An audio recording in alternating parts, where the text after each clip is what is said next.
आजचा विषय ना खाटखुटीचा होता. त्यामुळे सूर्याच्या प्रकाशात चूल सारून घेतली आणि मग काळ्या पिशवीत लपलेलं चिकन एका भांड्यामध्ये काढून घेतलं. सध्या आमच्या कोकणात काजूच्या बियांचा सीझन चालू झालाय. त्यामुळे प्रत्येकाच्या घरात ही बियांची भाजी तर नक्कीच असते. आईने सगळ्या बिया कोयतीवर कापून घेतल्या आणि मग त्यातले गर काढून घेतले. ह्या बियांना चिकनमध्ये टाकून मी याची भाजी बनवणार होते.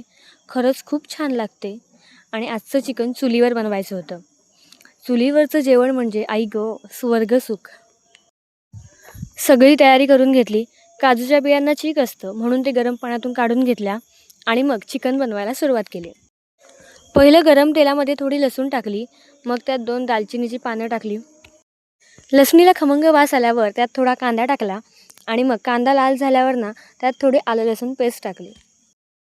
मग त्यात थोडा टोमॅटो टाकला आणि मग तो वाफवून घेतला.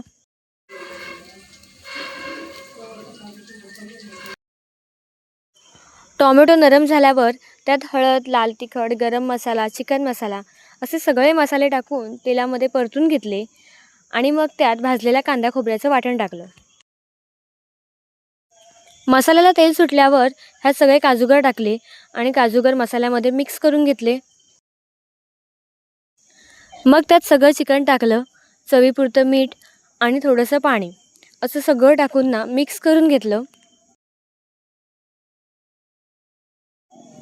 आणि मग झाकण ठेवून चिकन चांगलं शिजू द्यायचं. थोड्या वेळाने झाकण काढलं. चिकन ना चांगलं शिजलं होतं. मग जरा तिखट मीठ चेक केलं आणि मग त्यात थोडी कोथिंबीर टाकली.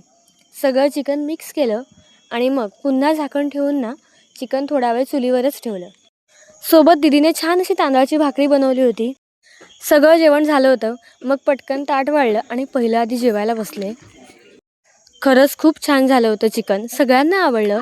तुम्ही सुद्धा ट्राय करा आणि हो, माझ्या चॅनलला नवीन असाल तर नक्की सबस्क्राईब करा. बाय.